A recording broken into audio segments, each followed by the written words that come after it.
Hey Hunters, Halozu here for another Starfinder 2e playtest video. So this is looking at the Starfinder 2e playtest and specifically the weapons and giving some deeper thoughts on it. So as a quick disclaimer for the perspective I have on this game, I am someone who plays D&D. I don't really play Pathfinder because I don't have groups for it. And I personally find overall, I prefer D&D. That's not to say I hate all of Pathfinder. There's things I prefer that they do. And of course, I cannot deny it is more balanced, but there's also a lot of stuff really, that I just find isn't as good. So I don't play Pathfinder, but for Starfinder, I want to try this out and play it a lot more. Mostly because, it's like, oh, it's a sci-fi game. There's not many good options for a sci-fi game that plays a lot like D&D, and Starfinder 2e is currently looking to be a better system than 1e was, even if it's not perfect, but, and ultimately, it probably won't be perfect, but at the very least, it'll be a very good option that's not a completely different feeling system to D&D. And what I mean by that is, it's not like, oh, it's like you're going over to play Shadowrun. But anyway, today is all about the weapons. And also, as another disclaimer, I am looking at Starfinder primarily through the lens of I'm not playing Pathfinder. I don't care about Pathfinder crossover. I care about Starfinder as an independent system. How it balances with Pathfinder stuff is completely irrelevant to me. At least, uh, in some cases. But I personally think the system should work independently of Pathfinder, and it should not be designed with Pathfinder crossover in mind. It should be designed as its own system that just so happens to be easy to transfer with Pathfinder. And I also do not mind the idea of, oh yeah, you can take the classes and bring them back and forth easier than the first editions of both. I don't mind that. It's just, I feel like Starfinder should be designed to be an independent system first, crossover with Pathfinder, and complete balance with Pathfinder should be secondary at best. Uh, anyway, not gonna go over much of the basic stuff. It's not perfect. I would prefer if thrown weapons use the same stat to attack as the melee attacks. I wish finesse worked so where it's the same damage for the damage rolls, but well. Uh, I'm mostly going to talk about why I think the weapon system is unfortunately not good, because as a whole summary, the more I've looked at this, even though I haven't gotten to playtest it yet, the more I look at this, the more I have to say, I'm sorry, Paizo, but you've really dropped the ball here. It's not great. As ultimately, I would say this is probably, of the systems I've really looked at recently, that are semi-modern. So I'm talking like, and to give you a specific list of what I'm comparing this to, D&D 4th edition, D&D 5th edition, Pathfinder 2e, Daggerheart, and, or at least the playtest that we've gotten for free, and then even DC 20, though I think it was like 0.7 I've seen, but I haven't seen the most recent one that was like backers only or whatever. But this is the second worst like set of weapons and weapon designs I've seen. with the only one being worse, in my opinion, being DC 20. But I really do not like how they made weapons so boring, where there's not many traits in it, and there's not even damage rolls, so there's no damage dice. It's just a static number of like 1 to 3.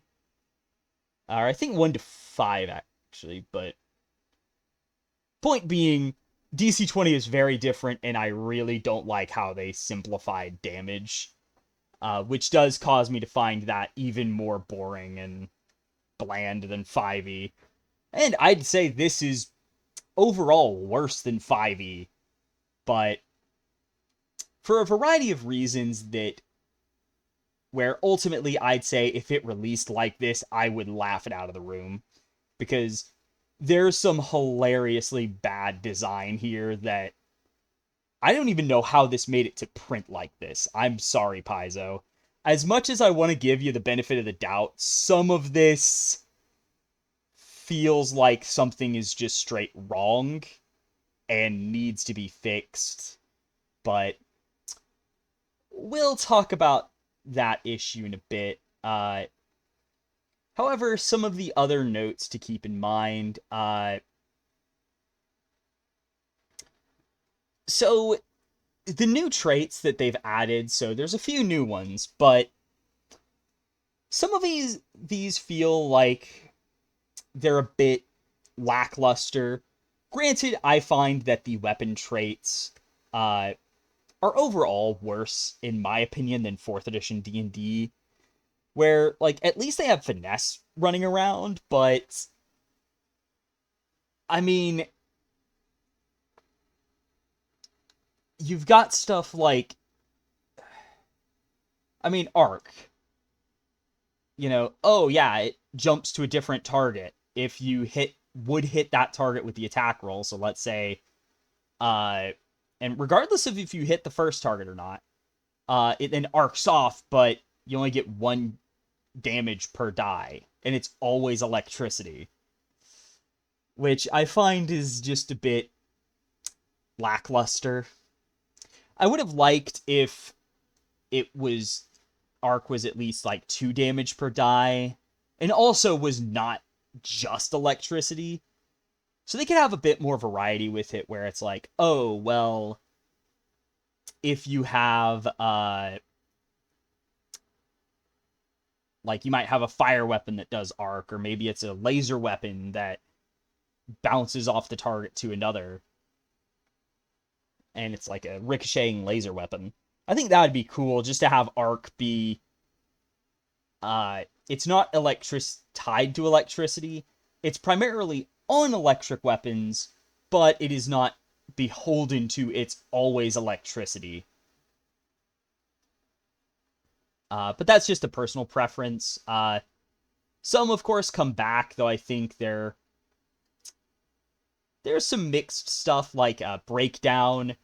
I think it's more of a thematic thing, which is nice and all, but I'd also like it to be combined with Concealable.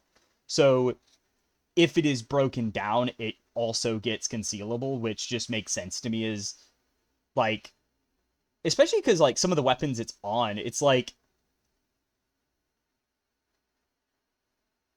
because Breakdown's on the assassin rifle, which feels like, well, that definitely wants to be broken down to be Concealable.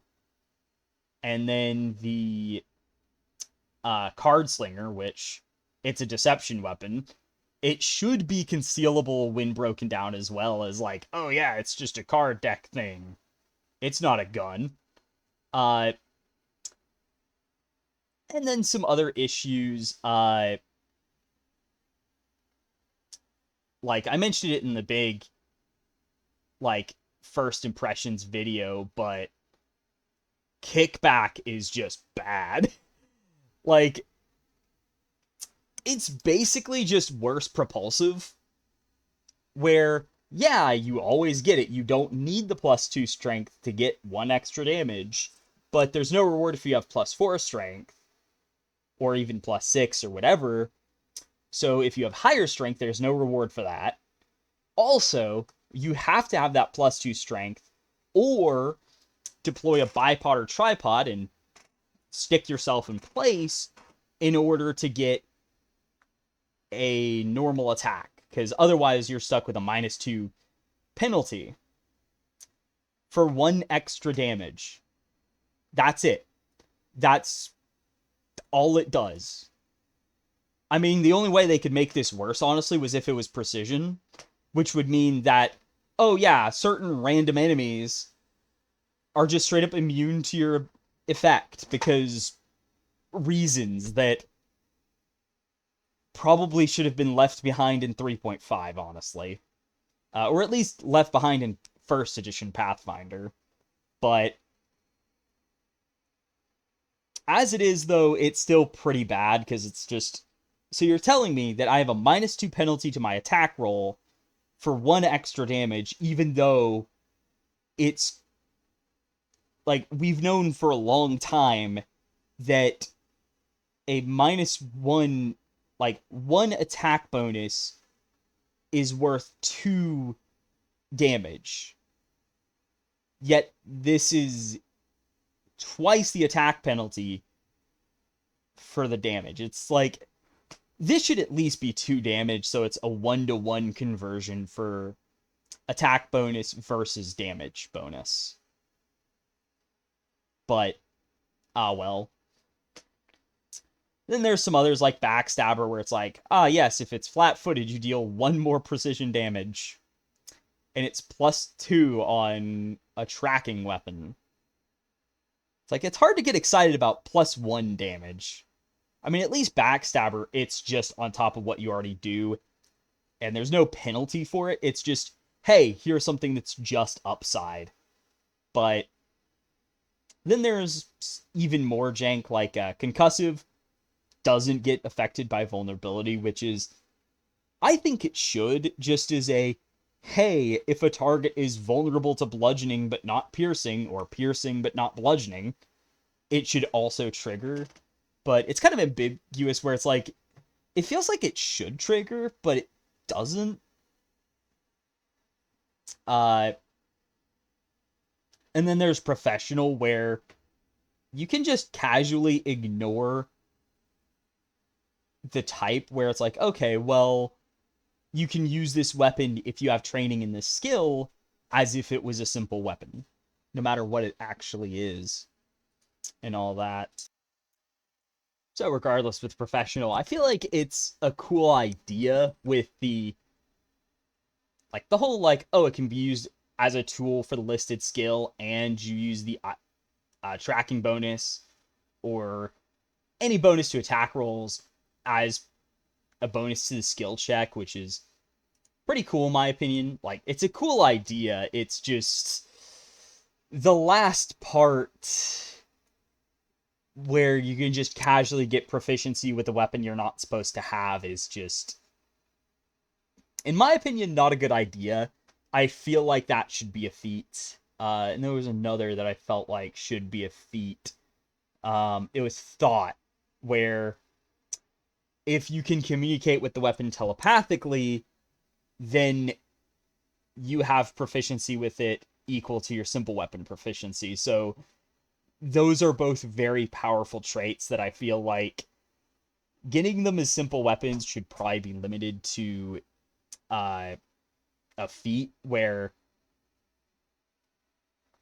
maybe a general feat like, oh yeah, a thought weapon proficiency, where if you have limited telepathy or telepathy, then you can use thought weapons as a simple weapon instead of whatever they actually are.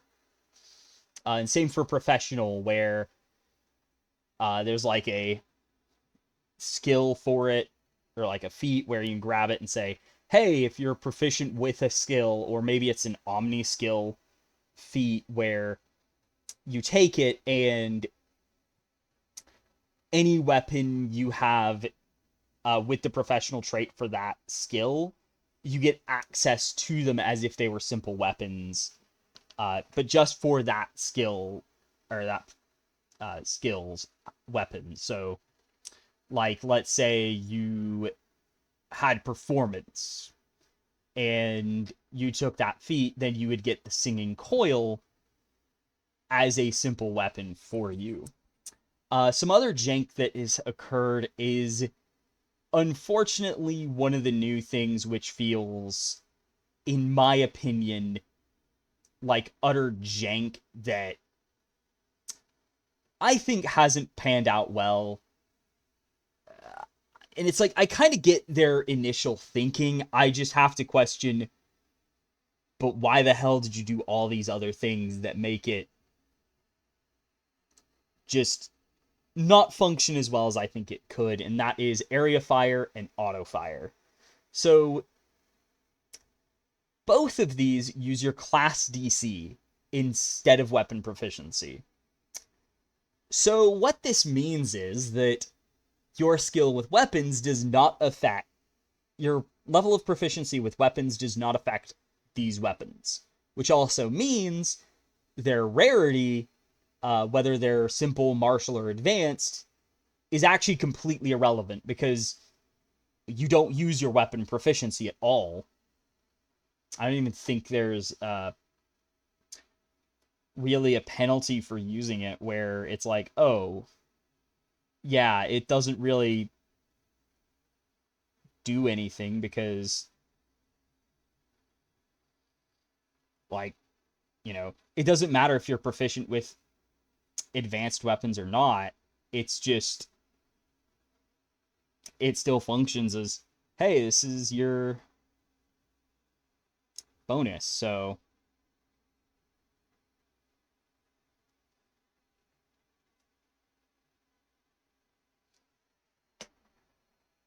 it's like, oh, not proficient with advanced weapons?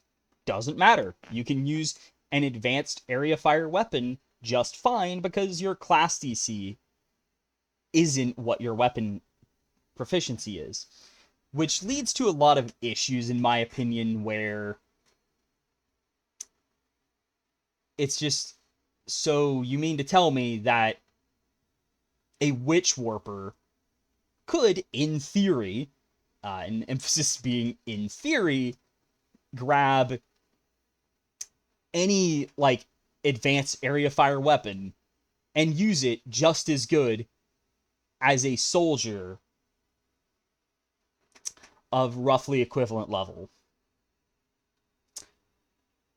Because that's basically how it functions, where it doesn't matter if you're actually proficient, how proficient you are with that type of weapon. They work completely separate and break the rules of weapon proficiency. Similarly, another issue that comes up, especially in the case of auto fire, but it starts to get even worse, is it also ignores your multi-attack penalty. So you could feasibly, with an auto fire weapon, which, I mean, basically auto fire is area fire, but slightly different rules at the end and beginning. Which I'll also point out, they could really consolidate the rules of those, where auto fire should just be it should just use the area fire rules. Maybe even move the area fire and auto fire actions out of the weapon trait section and into their own section, like, oh, come on. Seriously?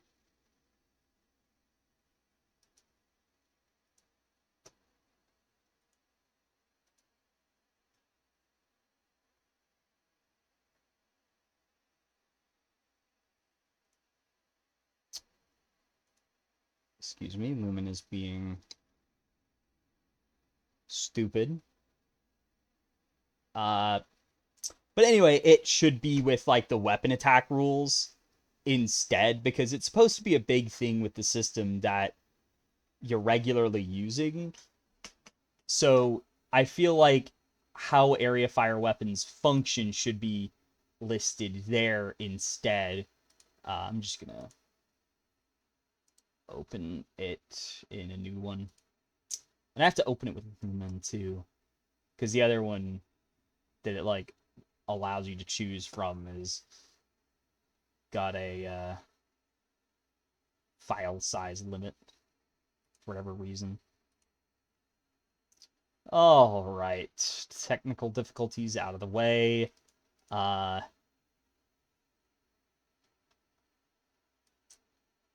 yeah. No, I don't care. Sorry about this. End of the day, though, I feel like it's just a lot of words over here that are just repeated.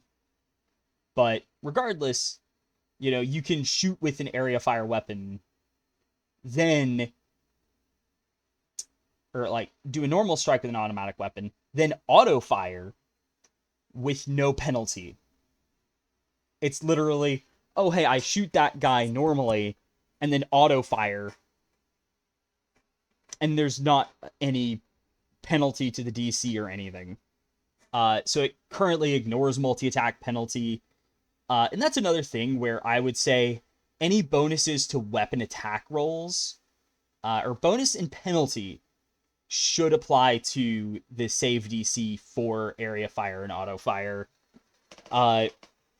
Ultimately, this would function a lot better with the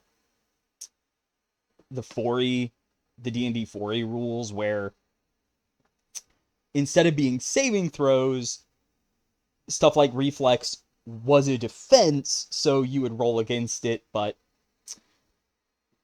where ultimately I feel like it would function better in that environment. But, we're still using the saving throws, which for Starfinder isn't ideal in this case, but it kind of functions. It's like,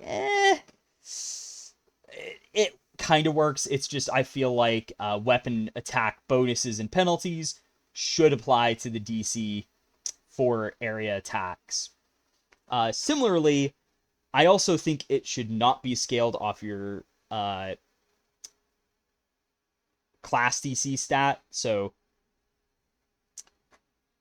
specifically, it shouldn't key off your key ability score. It should be the same stat you use to attack with the weapon normally. So, for most ranged weapons, that would be dexterity.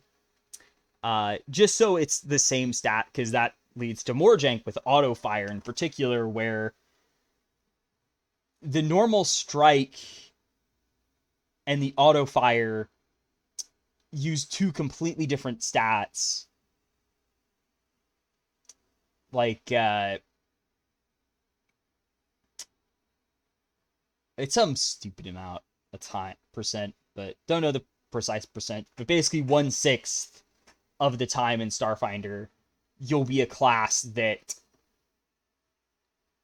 uses different stats to strike and auto fire. Where it's just like, so you mean that my ability to shoot it automatically, like to auto fire, is very different from my ability to shoot it as a normal strike, and on most classes, they'll actually be better at using the auto fire, at least at first level, than they will doing it as a normal strike, with some sticking with that, like Witch Warper will always be better at auto fire than the normal strike, but a Mystic will actually get better with the normal strike than with the auto fire. Albeit, most of the time it'll probably end up still being better to auto fire with them, but like their proficiency level increases faster. So it just ends up with this very weird case of it scales with your class DC, meaning classes that aren't meant to be good with weapons are very good with certain weapons, which I get their idea that, oh yeah, that for Pathfinder balance thoughts, it's like, oh yeah, the classes that are already good at doing AoE damage are good with these weapons. I get that thought process, but it still comes off as so wrong that they scale so different from other weapons and completely ignore whether they're simple, martial, or advanced, where it just doesn't play like I feel like it should, where these definitely should be scaling off weapon proficiency, not your class DC. These should use the same stat you attack with, you range strike with normally. Or in some weird cases, at least for area fire, you might use your melee attack stat, but point remains, these should be treated more like normal weapons rather than, oh, they're not like normal weapons, even though part of Starfinder's, like, identity is kind of the idea that things work a bit differently because technology exists. You know, in Pathfinder and D&D, which are more medieval fantasy settings, and by medieval fantasy, I mean their technology levels somewhere around late medieval, early Renaissance in many ways, except the fantastical elements where it's kind of a medieval era, but with lots of magic thrown in, whereas Starfinder is a futuristic setting with lots of magic tossed in. And that leads to a point where, like, marshals and casters can do a lot of the same stuff. You know, a caster might cast the fly spell, but a marshal can just strap on a jetpack and start flying after him. So it has a very different environment as a result, and I think they can be more lenient with area fire weapons than they are, where it's like, who cares if fighters can suddenly do AoE damage in Starfinder? Because A, you shouldn't be playing fighter in Starfinder. You're not supposed to play them. You can, but you're not supposed to. And, like, you know, it's kind of this is Starfinder, not Pathfinder. It should go more into its own identity of, yeah, no, marshals can do AoE damage now. And it might not work exactly the same as using a normal weapon, but it should feel closer where, you know, if you are a marshal, well, you don't have to rely on your casters for AoE. You can do the AoE yourself. You can throw grenades. You can pick up an assault rifle and start mowing down hordes. Also, with some of the rules, the automatic fire expend.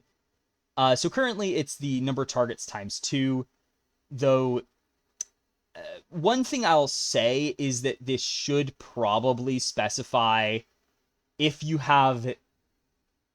there are more targets than you have ammo, you choose which targets you go for, or it's like the closest ones.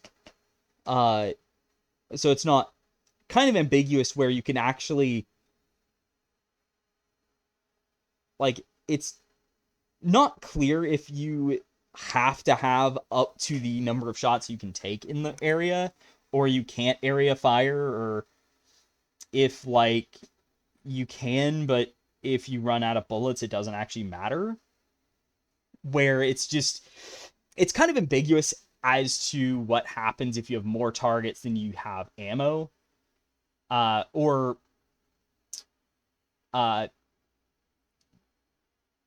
like, with the number of shots you can actually take, at least. So that should probably be clarified. Like, this,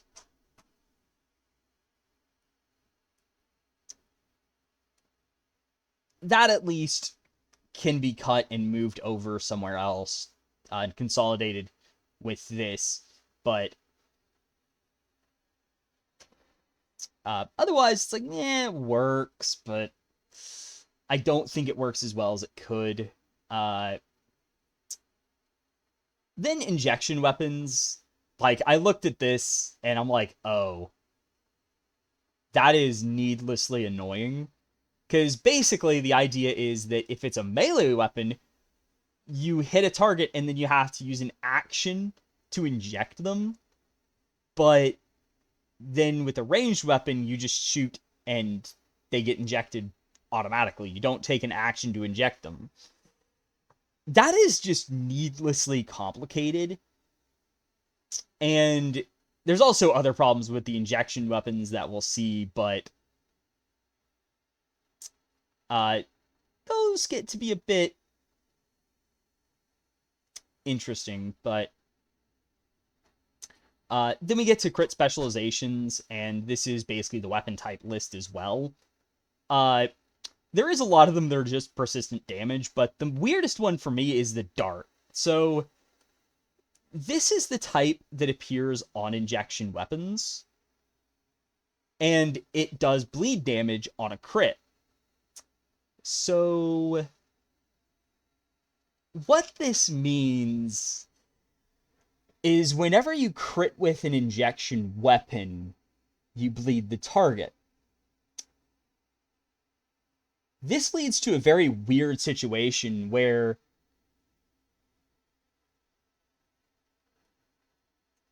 I mean, yeah, there is you can always decide not to add the crit specialization, but for dart, it feels like there's a lot of cases where you just don't want to use it because, like, if you're tranquilizing a big critter, well, I don't want to bleed the target I'm trying to tranquilize. In that case, I want this to be non-lethal, probably, and don't want to kill my target, but I don't get any bonus from the crit. So I think dart should probably have it should either, like, be changed, or maybe even add a new crit specialization, just for injection weapons, that buffs the DC of the injection weapon. Also, before I forget, there is another new trait, which was critical, which completely replaces the weapon specialization of the base weapon. Personally, I think this should probably be changed over to be you choose which one you want, just so there's more versatility and less weirdness with how it works. Like, oh, now it's completely different. So if you have, say, a laser weapon with the flame critical, well, you can't dazzle the target if you wanted to do that. You always do the persistent damage now with no choice. So I think that should probably be changed over to be it's a choice now, so you have more versatility with the option. Also, sniper is a type for some reason. I'm not a fan of this. And, like, the effect is good, like 2 extra damage per die, but crits already buff your damage anyway, so it's like, oh, here's even more damage, which, nice, I guess, but I would personally have liked for this sniper to be its own trait instead, like Starfinder 1E, where you use an action and you buff the range, which is surprisingly not the longest on these two weapons. There is a weapon that beats them for some reason. And also, it increases the damage you do. So maybe move this damage over to if you use the sniper trait or something like that. Where if you use the sniper trait, you get to also use the scope if you have it, and it increases the range, and you get more damage from it. So it kind of plays up the idea that you're doing one shot, one kill. But, like, this isn't even the end of the issues that I find with this system and its weapons, where it's just got a lot of jank on it. Now going to the actual weapons. For the melee weapons, I mean, for one, I have to point them out. We have the very original weapons, the knife, the dueling sword, and the shooting star knife, which are so original they're ripped straight from Pathfinder 2e, pretty much, and just renamed and have analog slapped on them. Which also reminds me, analog, tech, and archaic, I don't think they should be listed in the weapon traits. I think these should be separated, just so it's more clear and easy to see, oh, hey, these have a different... just because all they do is say, hey, does this count as technological items for certain stuff? That's it. Also, the stupid 10-foot range increments still exist. Like, if you saw me talking about the Solarian, you'll know I have a hatred for any range increment lower than 20 feet. Like, 20 feet is bad, but 15 and especially 10 is just awful. It's like, that is just pathetic. So it's like, why would you ever touch the Octronite Chakram? Because, like, the throne is basically useless. So it's just a D8 weapon with, oh, hey, it has the mental crit instead. Because the throne part is just bad, especially because it keys off a completely different stat, and in this case, it's just a glorified reach weapon. Like, yeah, you can technically launch it further, but it's at a penalty, and you could just move in take one more action to move into range and hit them normally. It's just so awful. And a lot of the other stuff, though, it kind of functions, but I will also point out that an issue this system has is that most of these weapons feel largely irrelevant. Like, yeah, sure, some builds might occasionally want to pick up a melee weapon, but for the most part, if it's not finesse, agile, or two-handed, it doesn't really have a place in the system, because the soldier cares about, if you do go the melee build, which there's one melee build, you're going to want a two-handed weapon. You don't really have a use for one-handed weapons because they don't have stuff that applies to them. Then if you're the striker operative, which is the only one who really cares about melee weapons, you use an agile weapon because that's the only thing you care about, is if it's agile. You don't even care about finesse, which used to be called operative in Starfinder 1E for some ungodly reason. But in 2E, they don't even care about it anymore. It's like, oh, yeah. I mean, finesse is good if you're not a striker, and if you need a backup melee weapon, but also it matters if you're not skirmisher. But ultimately, it's not really that useful. And the poor one-handed strength weapons, like the plasma sword, which should be a cool weapon to have around, it's kind of relegated to being just bad. Where it's like, oh, no one really cares about this except maybe a from the front envoy would grab it if they want to be a strength-based build and use a shield maybe, but even then they're really limited on how much usefulness they have, because the only strength class is Solarian, and they don't care about weapons. And in the advanced melee, there's not really a place for them because nobody can use them. And it's not like any of these have racial traits or even professional. It's like, hey, here's 4 advanced melee weapons. But, sorry if that buzzed at all or anything. Hit my cord. But nobody can use them effectively in Starfinder. So it's like, why do these exist? And they're all one-handed, so like the Thermal Dynafan and Disintegration Lash at least are finesse, so there's that, I guess. But none of them are agile. None of them are two-handed.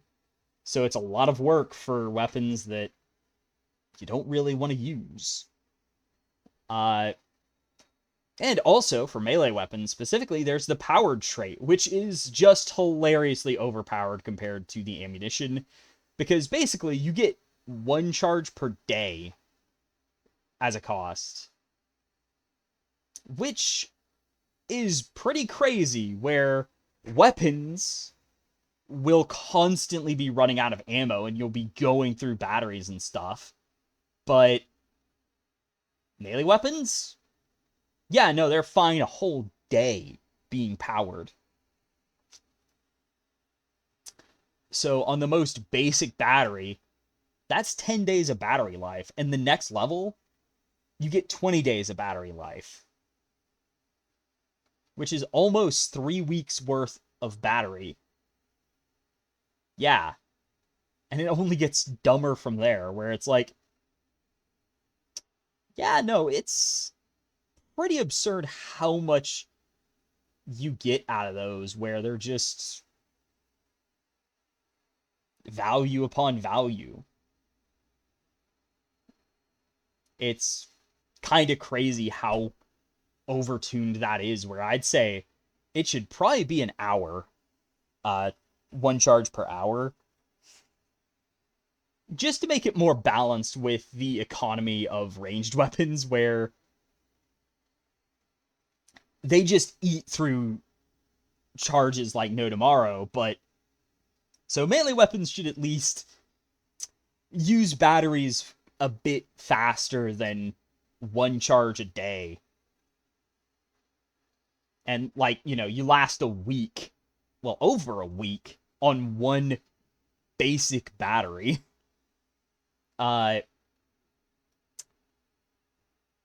we get to the ranged weapons, but first, I do want to mention the ammunition, which is a whole mess and kind of stupid, because first off, you'll notice one thing is not like the others. Projectile ammo. There is no way to increase your ammo capacity with projectile weapons. If it uses projectile ammo, you're stuck with that mag size. So, like, let's look at this gyrojet pistol. Projectiles. Oh, you're stuck with 2 projectiles per clip the entire game. The Starfall pistol, below it?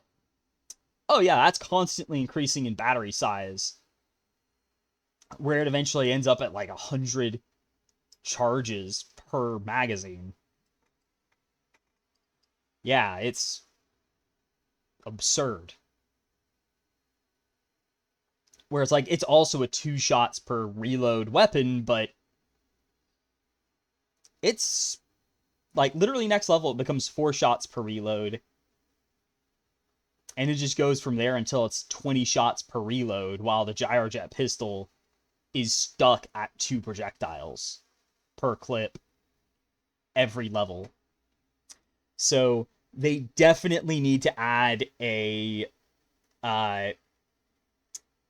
they should probably change projectile ammo to projectile clip, but then leave the price the same. Because also another issue is that I didn't notice it first, but it is actually an issue that looking at it, it's like, oh gosh, that's bad. They made ammo more expensive. No joke, ammo is more expensive in Starfinder 2e than it is in Pathfinder 2e. And this is all about ranged combat. Because we look at this, this is 1 credit per projectile ammo shot. And the batteries are basically 1 credit per shot. Petrol's a bit different, but it's weird, so. And it's actually more. I don't know the exact. It's like $1.25, maybe.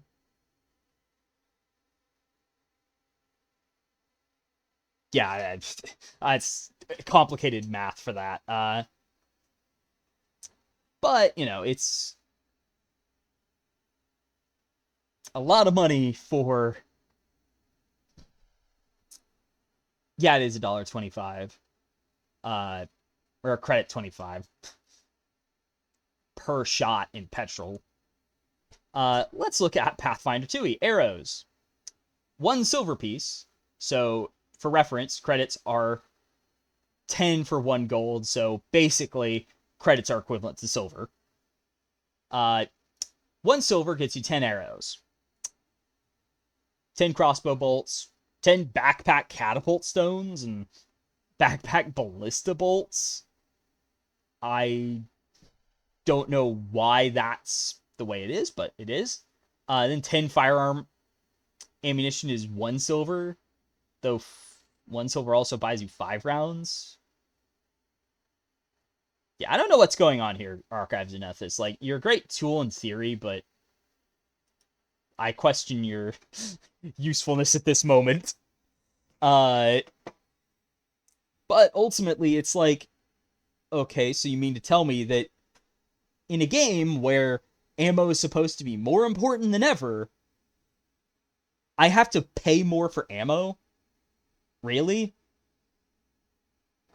So it should definitely be cheapened up where the price is equivalent to Pathfinder ammo prices. So it's all 1 credit per 10 rather than 10 credits per 10, like 1 credit per 1. Just to make it a bit more efficient with your money and to keep the ammo economy equivalent to Pathfinder, where, and while I did say, yeah, I don't care about Pathfinder balance, in this case it feels weird and out of place that, wait, you mean the game with the gun meta has more expensive ammunition? That isn't right. But speaking of the ranged weapons and their balance, that's not the end of it. Oh, no, no, no. It's worse. So, there's a reason I said this has some of the worst weapon design I've seen out there. And I'd say barring DC-20, this is one of the worst, and it's mostly because of this. These ranged weapons are, at first glance, they're cool. There's stuff like the arc emitter, which, it's like, oh, that's cool.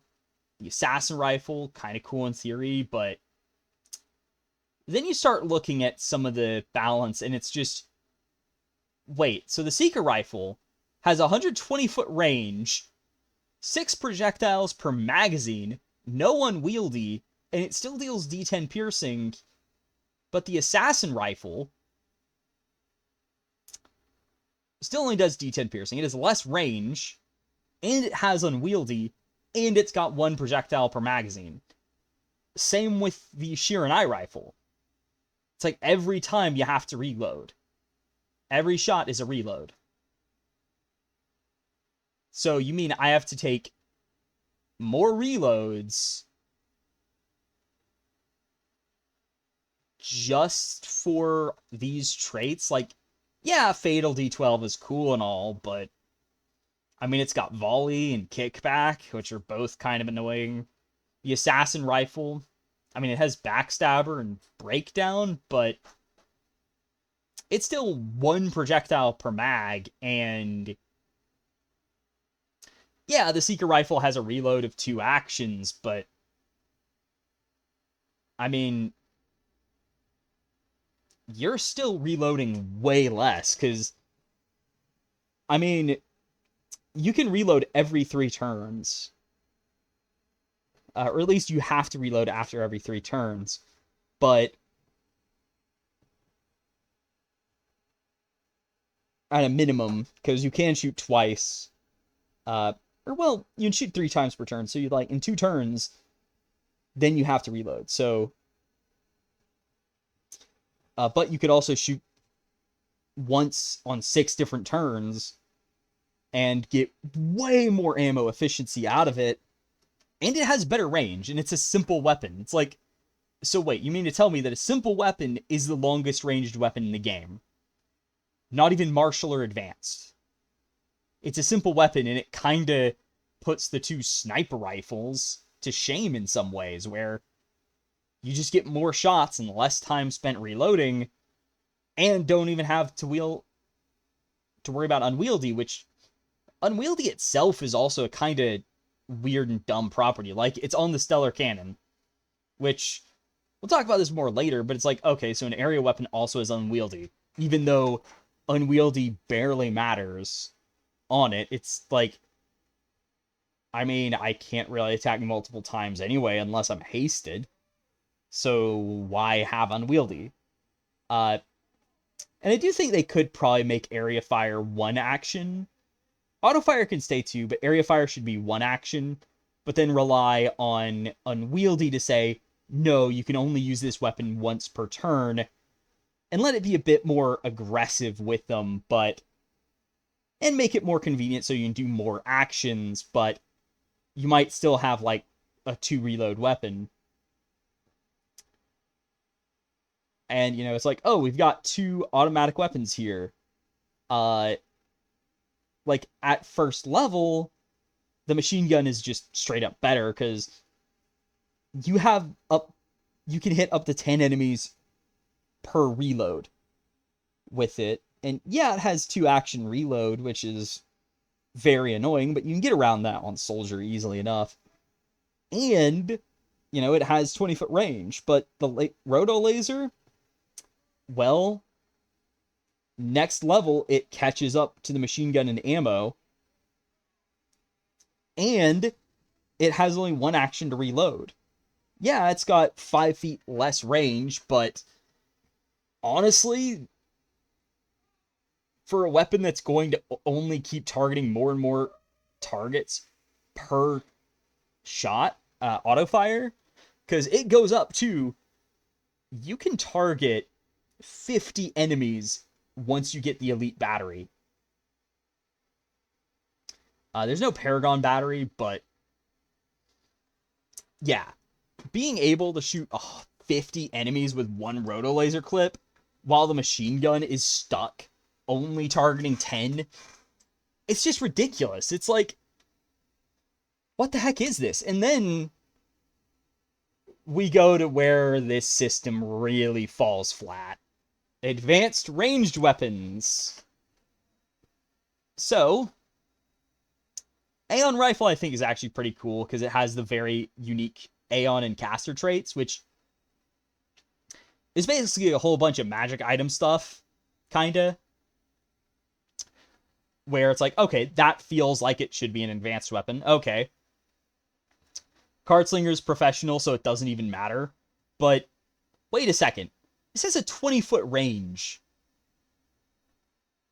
So you mean to tell me that after jumping through all these hoops to get the Cardslinger to be decently effective, I get a weapon that deals D4 damage with a 20-foot range increment when literally all the other weapons, like all the simple pistols, and even the Marshall pistol, have a range of 30 feet or higher. So you mean to tell me that the advanced pistols have the worst range of any other pistols? I mean, granted, the Starfall pistol, at least, it's an area fire weapon, so I think that is fine being advanced. It would be nice if it was like a 25-foot line or 30-foot, but like, one-handed area weapon, okay, that's cool. But the Gyrojet pistol and Cardslinger, the range is just pathetic. And they have very low ammo capacities relative to some, like the Gyrojet pistol only has 2 shots. Cardslinger has 7, which is a cool number. But, I mean, the Boom pistol has 5, though it also has boost 1, so you can use a charge to buff it. And speaking of boost, can we take a moment to appreciate that the martial ranged weapons always have boost 1, but then the simple weapon has boost D4? What? Why does that have a better boost than the others? Where it's like, it's actually just straight up better than the plasma caster if you boost it. because +1 damage has nothing on plus D4, even if the plasma caster has a better damage dice baseline. It's like, it doesn't matter. The D4 more than makes up for it. It's just kind of stupid.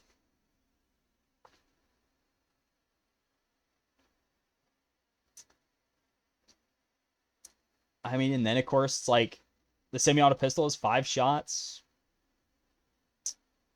The pulse caster is 5 shots. Neither only has 3, but like, laser pistol is 5 shots. And also, can we also take a moment to appreciate that these have the same expend values? So laser is always 2 charges per shot for simple weapons. So, okay. Kind of odd, but oh well. Then the arc pistol is 30-foot range and 5 shots. Zero pistol is 5 shots. Like, and this advanced pistol, I only get 2. Like, the card slinger at least has a good ammo capacity for what it is, but it doesn't increase. So it just gets trounced by an upgraded laser pistol, arc pistol, zero pistol, or boom pistol. It's like, yeah, no, it's just kind of dead in the water in ammo capacity. And then we go over to, like, the artillery laser, where it's like, so who's this weapon for? Because it feels like this is supposed to still be a soldier weapon, because it's the artillery laser. It was a big, heavy weapon for soldier in Starfinder 1E, but now it's not even area weapon. It's like, okay, so soldier doesn't want this. Operative doesn't really want this. Because it is a big weapon to lug around. And it's only got 60-foot range, so it's like, yeah. It's just a random thing that exists. It's like, oh, who is this even for? Then the street sweeper. I mean, it's D8 with boost D4, so that's good at least. Range trip is kind of cool. 40-foot range, not amazing, but it's got some neat stuff going on. And, like, yeah, the gyrojet pistol has range shove and range trip, but it would have been nice to have at least a 30-foot range for it and more ammo. But then we get to the ridiculous part. So, the Magnetar rifle, plasma cannon, and screamer, these at times are just baffling. Like the plasma cannon. So it's a 40-foot ranged weapon with 5 shots per mag and a 5-foot area burst. And that's 5-foot radius, by the way. Let's look at the stellar cannon. Yeah, it's D10 instead of D12, but it is 50-foot range, so 10 feet more. It has 8 shots per reload. And, I mean, they're both reload 1, so that's irrelevant. But then we get over here, and it's, oh. The stellar cannon has a 10-foot area burst. Not 5-foot. Meaning it has 4 times the AoE of the plasma cannon. Yeah, that's a lot. That's just straight up worse. It's like, so you mean to tell me this targets way fewer enemies, can't shoot as far, has fewer shots per clip at first level, at least, because, yeah, it does get way more ammo, because stellar cannon is a projectile weapon, so it gets shafted there, but everything else is like, honestly, who cares? Because, I mean, reloading more regularly isn't too bad for an area weapon. Because automatics chew through ammo like no tomorrow. And we'll rip into the Magnetar rifle soon. But it's just like with the stellar cannon, it's just the best area burst weapon. And for lines, well, I mean, you're probably going to stick with the zero cannon just because the Starfall pistol is one-handed. So it has a very short range and limited damage compared to the others, but I mean, then it's like we look at the zero cannon and singing coil.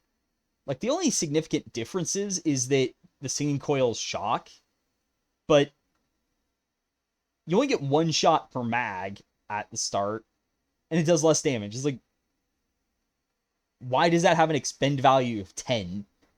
It should be less than the expend value of the zero cannon, or at least have a way better range.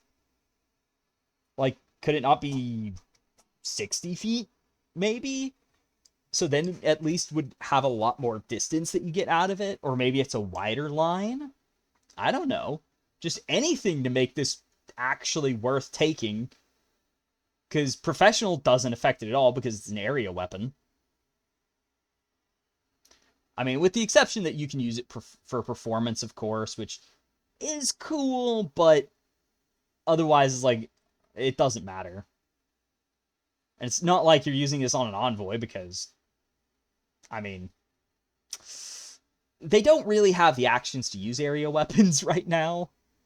But then we get over to the Magnetar rifle. So, I point out how the machine gun and rotolaser don't really feel balanced because it's like the rotolaser's better later on, but the machine gun's better at the start. Yeah, the Magnetar rifle's even dumber than that because, like, it still has 2 actions to reload, like the machine gun, so that problem exists. It's a projectile weapon, which means that, well, the issue with the machine gun not scaling in capacity continues. But for some ungodly reason, this has worse ammo capacity than pretty much any other automatic weapon. Yeah, it's D10 damage, and it has 60-foot range, so a 30-foot area cone. That's honestly irrelevant because you can only shoot 3 targets with this. The machine gun, at least, you can get up to 10. But the Magnetar rifle can shoot fewer enemies, even though it has the bigger area. And, like, if we go back to simple weapons and the auto-target rifle, that can shoot 5. Yeah, it's a 15-foot range with a D6 die, but it is just so pathetic. It's like, so you mean to tell me that this gun, with the biggest area of any automatic weapon, can shoot the fewest targets? Really? So, yeah, ultimately, I gotta say, they need to have, like, they should make the projectile ammo, like, a 10-round clip, and then, like, a full magazine for 1 credit. And then also have it, there's like a tactical mag, which has double the ammo capacity, an advanced mag with 4 times capacity, superior mag with 60 times, and then the elite mag with like 10 times. So at the very least, it would be like, oh, well, the Magnetar rifle, or like going to the machine gun, it's like, okay, well, the machine gun, yeah, it's got reload too, but, it starts with 20 projectiles, so you got either 20 individual shots or shoot 10 enemies with auto fire. But when you get the tactical mag, it's like, okay, now the capacity's doubled, so it goes from 20 to 40. And just like how the roto laser goes from 10 to 20, and you start to shoot even more enemies, and be able to auto fire even more. So I think that would help it. Also, they really need to fix the advanced weapons because right now they're just not worth it. Like, I mean, there's context in which the Starfall pistol might be worth it. A lot of the others, though, it feels like it's a lot of investment for something that there isn't really much use for. Like the Card Slinger and Gyrojet pistol, it's like they have such terrible range. It's like, you probably want to stick with a different one because they have better range. Where, like, these are kind of the default ranges where 30 to 40 feet, like, or 30 to 60 feet is kind of the standard range you're dealing with. So it would be nice if the standard ranges you're dealing with, like, it's like these are just much smaller than the range you want to have. So it's much weaker as a result. And then also with the Screamer going for it, it's a cone weapon, so it's got 5 shots for D12 Sonic. Now, granted, it's like, you got the 4-shot flamethrower with the D10. The Archimanator has slightly longer range, but it's a D8 and non-lethal. So, yeah. I feel like that should probably swap non-lethal for something else, but it just feels like it's really weak because of that. And it probably could have kept the D8 or even be a D12, but well. And like the Scattergun, D6 with 4 shots and concussive, so it feels like, at least the Screamer in context, I'd say it's actually decent, but it's pretty much the only one that actually feels like it's worth the investment, though the Screamer also kind of invalidates using any other cone weapon, because right now, the proficiencies are messed up, and the Screamer might as well be a simple weapon for everyone, because it scales off class DC, not weapon proficiency.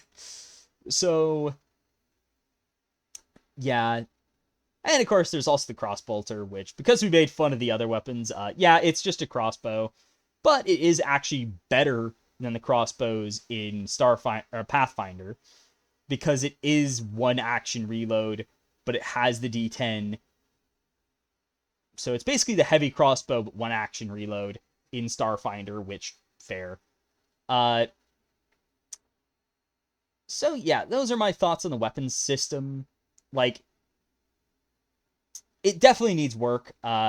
Also, before I forget, another dumb thing, the Needler pistol and the Needler rifle, or injection rifle, these deal poison damage.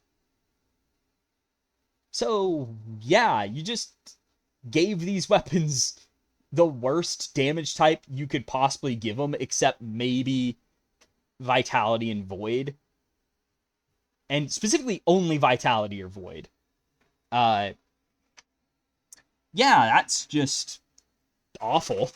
It's like, because I'm pretty sure Pathfinder still has a lot of poison immune enemies. Like, even if it might technically be better than D&D, poison immunity is still going to be one of the most common things outside of Vitality immunity, because that is... It's not really a thing, but it's kind of a universal thing that exists. But Vitality and Void's a whole other stick I'm not going to get into on why I find it's not the greatest system, but it works at least. It's better than alignment damage was. That is just bad. Ultimately, though, I think the weapons, they don't really work out as well as they could have. And I feel like they've really limited a lot of the weapons. And, the ranged weapons especially, it's just the balance is non-existent. And this needs a major pass to just tune these to be where it's like advanced weapons are actually worth taking and investing in to get. Where they're not just, oh, here's a bunch of weapons that are almost always inferior to the martial or even simple options, and then have the simple options always be, yeah, you want to use martial if you can, and there's none that like, oh, well, that's kind of better. Like the Seeker rifle, if you want a long range weapon, that's kind of the best option right now, because the Assassin rifle and Sheer Eye rifle have only 1 shot. And the Sheer Eye rifle especially is like just way undertuned in my opinion, because it's also got the annoying kickback property that needs a rework. And the sniper stuff, like, that needs work in my opinion. Also, a lesser thing, as much as they've improved the presentation of weapons from Starfinder 1E with the introduction of the weapon improvement table, where it's like, hey, instead of listing tactical street sweeper, advanced street sweeper, and all that, Separate weapons. Here's a table for how weapon improvements work. Here's the upgrades you get from it, rather than flooding it with individual stuff. Also, more weapons, please. Like, as much as I don't like Pathfinder's approach to adding tons and tons of weapons for really no reason other than, oh, well, we want to have this weapon. Like, we want to have the katana as a separate option, rather than just do the D&D route of just let the players say their longsword's a katana or something like that. Which, in my opinion, works better for those games, but here, I think the way weapons work, where, you know, you've got laser weapons that do fire damage, or, you know, flamethrowers and stuff like that, where energy damage is available on these weapons, I do think it lends itself to having way more weapons. And, of course, we want a good variety of options for both automatic, area, like pistols and all that. So it does lend itself to having more variety in guns than Pathfinder and, you know, more medieval type settings want weapons. So it does end up being something that I actually want more weapons in here, just because it does lend itself to that. So that's one thing. And of course, the melee weapons, it's actually more of a problem with the classes, where the way classes are currently designed, melee weapons don't really have much use unless you're like 3 specific builds. And it's like decent as a backup weapon, but even then you'll just stick with a finesse weapon because like 2 of the other 3 classes from the martials is they just want finesse weapons because that's what they're good with. And it's just like there needs to be more freedom with that. And of course, fix area fire and auto fire to not use class DC and instead actually care about weapon proficiency levels, especially in regards to whether it's simple, advanced, or martial. Just to clear up the jank and also make it where there's not the jank of like, oh, the automatic weapons use 2 different stats for the different modes you use it on, so there's that jank removed. And also the jank of, oh yeah, the Witch Warper is actually very effective with area weapons, almost like a soldier, but then the Mystic is actually more effective with the normal modes of guns, and then like in all that kind of jankiness that happens with the way they've done it. But other than that, I think, you know, it's fine as a first pass, but it just needs a lot of work before this is ready for release. I'll say that much. But anyway, I hope you've enjoyed this look at Starfinder 2e and seeing a D&D player's thoughts on it as I kind of look at the weapons. And I do understand that, you know, it's a very different perspective to a lot of the people looking at it, where they've either played Starfinder 1st edition or Pathfinder 2nd edition, when I haven't. But ultimately, I do think this one is more of a, hey, there's a lot of issues with this that are genuine issues. And I wouldn't mind seeing your own thoughts on potential to fix the weapons and their balance a bit more than we currently have. Without further ado, I will see y'all next time. Halo Zoo out.